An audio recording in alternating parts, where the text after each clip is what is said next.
Last time, I told you about the night my son raised his hand against me and screamed the words that tore my heart apart. "You're not my mother anymore."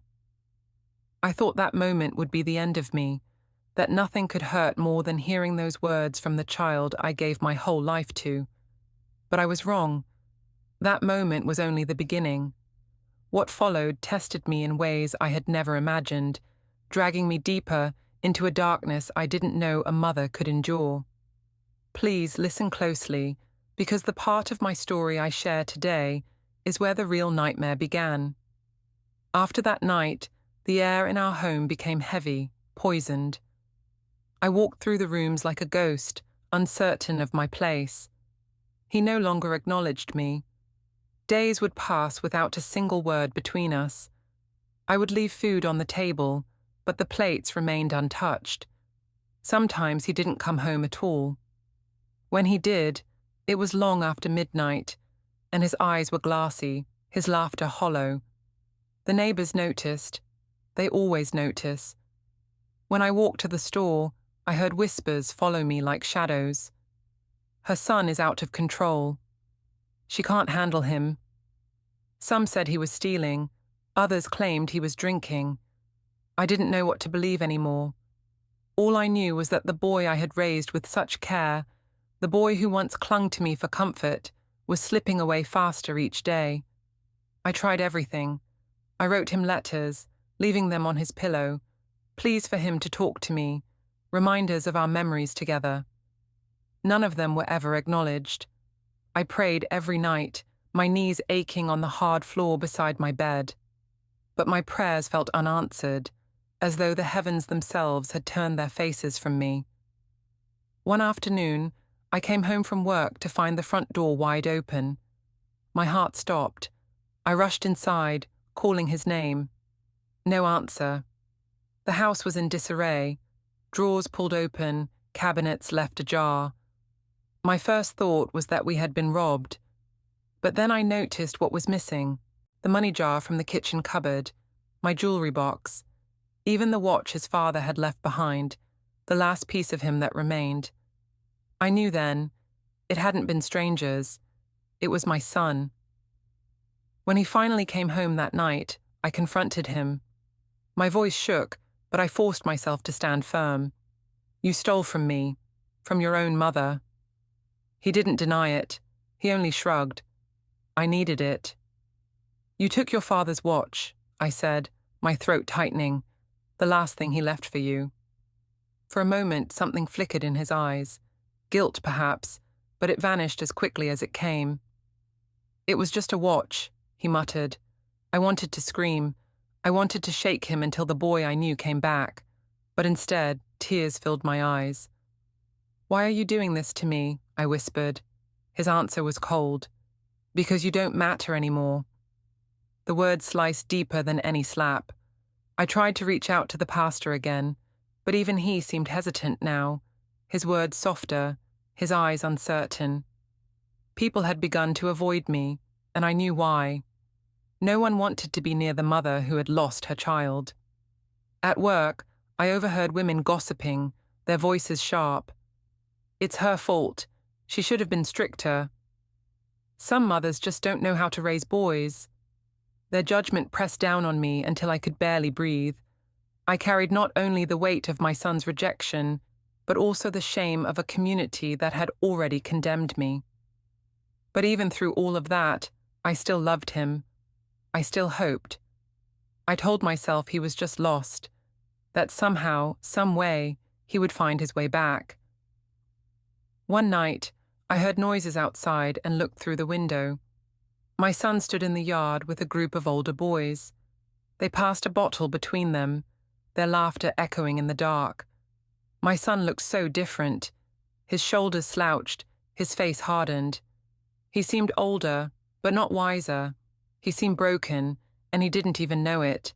I wanted to run outside, to drag him back in, to scream at those boys to leave him alone. But I couldn't. Fear rooted me to the spot. I was no longer his safe place. I was no longer the voice he listened to.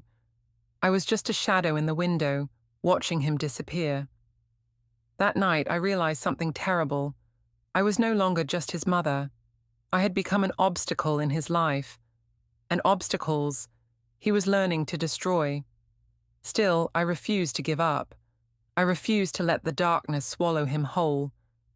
But the choices he made next would leave scars, not just on me, but on everyone around us.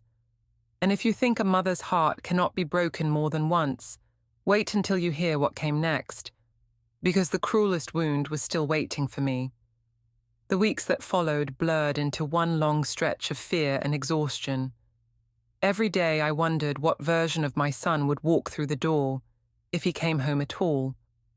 Sometimes he arrived angry, sometimes cold and silent, and sometimes he didn't appear until the following morning, smelling of smoke and drink. Each time, I waited by the window, praying for his return, my heart pounding at every sound of footsteps outside.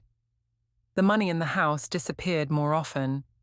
Small bills, coins, even groceries from the cupboard. At first, I told myself he must have been desperate, that maybe he needed the money for something important. But then I learned the truth. One of the women at the market whispered to me, her voice laced with pity, "I saw your boy by the liquor store with those other kids. They were buying bottles. Your money is paying for his drinking." I walked home that day with tears burning my eyes. It wasn't just the betrayal. It was the humiliation of knowing the whole town was watching, waiting for me to break. That evening, when he returned, I tried once more to speak with him. I stood in the doorway, my hands trembling. "Please," I begged, "talk to me. Tell me what's happening to you. I can't lose you." He smirked, that cruel expression I had come to dread. "You already lost me." Those words struck like a knife. I felt something collapse inside me, but I didn't let him see the depth of my pain. I stood straighter, forcing strength into my voice. "You are my son. Nothing will change that." His laughter was bitter, mocking. "You keep saying that like it matters." Then he brushed past me, slamming his bedroom door so hard the picture frames rattled on the walls. That night, I sat at the table with my head in my hands. I wondered if there was anyone left who could help me. Teachers had given up. Neighbors had turned away. Even my own family told me to stop embarrassing myself and let him learn his own lessons. But how could a mother stop trying? I need to pause here, dear listener, and ask you something.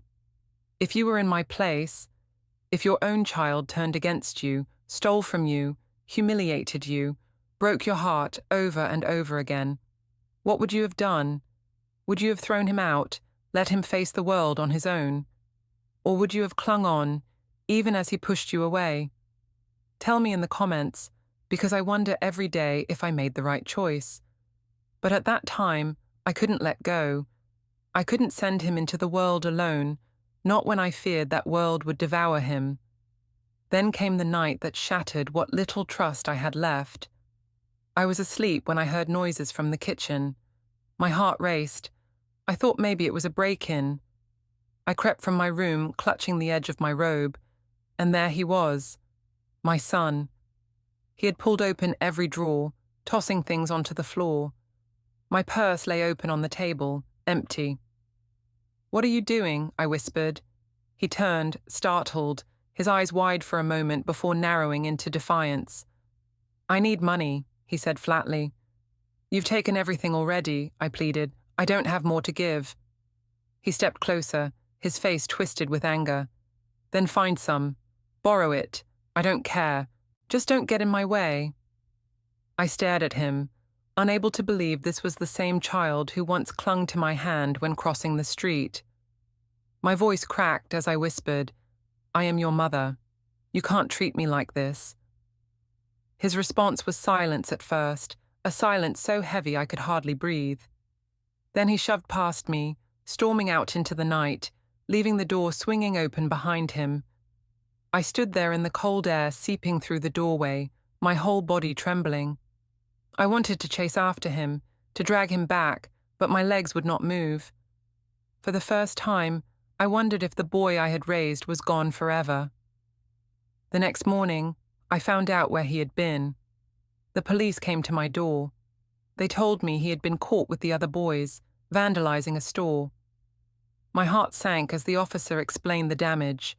My son stood behind him, his face hard, his eyes avoiding mine. "Do you understand the trouble you're in?" the officer asked him. My son only shrugged. I wanted to scream, to shake him until the truth sank in. But I stood silently, ashamed, humiliated, broken.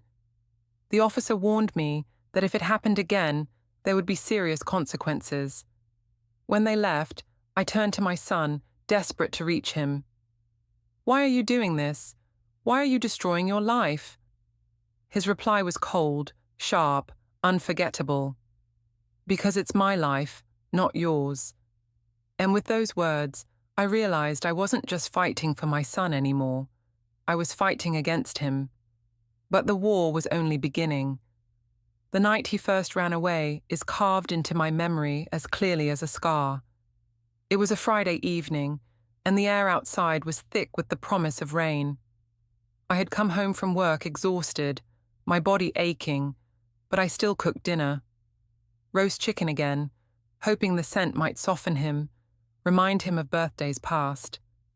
I set the table, smoothed the cloth, lit a candle even. I wanted, desperately, for it to feel like a home again. But he didn't come. I waited as the hours passed. The food grew cold, the candle burned low, and still the chair across from me sat empty. At first, I told myself he was with friends and would return soon. By midnight, my hands were trembling. By 1 a.m, I knew something was wrong. I stepped outside, the night pressing down on me like a heavy cloak. The street was empty, only the flicker of a broken street lamp casting shadows on the cracked pavement. I wrapped my shawl tighter around me and began to walk. I searched the park where children used to play, now silent except for the rustle of leaves. I checked the back alleys, my steps crunching on broken glass. I asked strangers if they had seen him, but they only shook their heads, their eyes sliding away from me with pity or suspicion. The rain began to fall, cold drops soaking through my clothes. Still I walked, calling his name softly, afraid of waking the whole town, but desperate to find him. Every shadow seemed to hold his face. Every sound made my heart race. But each time, it was nothing. Hours passed like that, my body aching, my shoes soaked through, my voice hoarse from whispering his name. At last, I reached the liquor store on the edge of town. The neon sign flickered weakly in the rain. And there he was. He stood with 3 boys, huddled under the awning, a bottle passing between them. His laugh was loud, careless, the laugh of someone I no longer recognized. For a moment I froze. My heart wanted to rush forward, to embrace him, to drag him home. But fear rooted me to the spot. Then he noticed me. His eyes met mine across the wet street. For a brief second, I thought I saw something, shame, maybe even regret. But it vanished instantly. His face hardened. He turned away deliberately, taking another swig from the bottle, as if to prove a point. The boys laughed, nudging him, and my son joined them, never looking back at me again. I felt my knees weaken. I gripped the pole of a street lamp to keep myself standing. The rain poured harder, blurring my vision, mixing with the tears on my cheeks. My son had seen me, and he had chosen to turn away.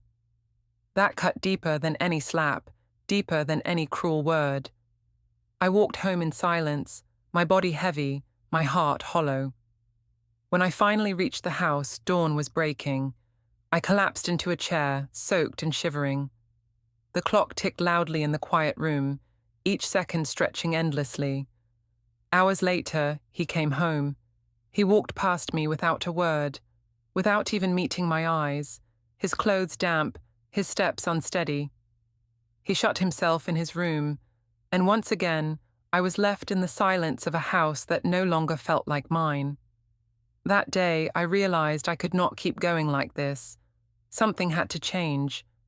But I didn't know what to do. If I held on tighter, He pushed harder. If I gave him space, he disappeared.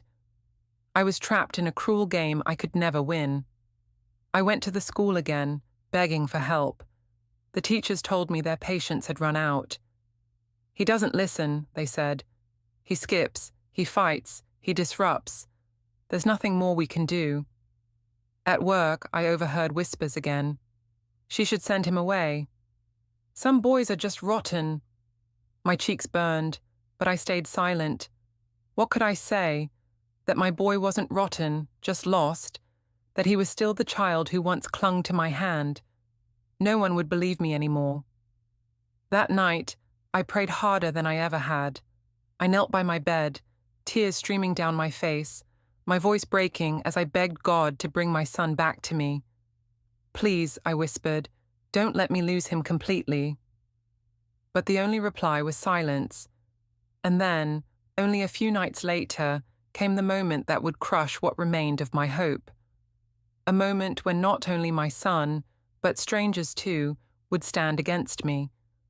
A moment that would leave me feeling more isolated than ever before, because the police would soon return to my door. It was a Tuesday evening when the knock came, firm, steady, the kind of knock that makes your stomach twist before you even know who is standing outside. I wiped my hands on my apron and opened the door, and there they were, 2 police officers, their faces unreadable beneath their caps. "Ma'am," one said, his tone polite but heavy, "we need to speak with you about your son." My heart dropped into my stomach. I stepped aside, my hands trembling as I led them into the living room. My son appeared from the hallway, his expression flat, as though this was nothing new. "What's going on?" I whispered, my voice cracking. The taller officer cleared his throat. "Your son and several others were caught vandalizing property again. This time, it wasn't just mischief. Windows broken, graffiti, damages will need to be paid."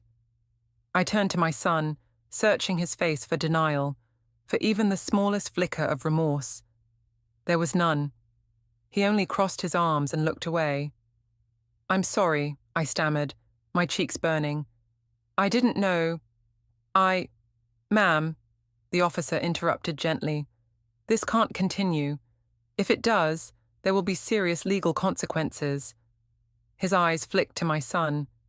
"You're lucky this is only a warning." Lucky. That was the word he used. But I didn't feel lucky.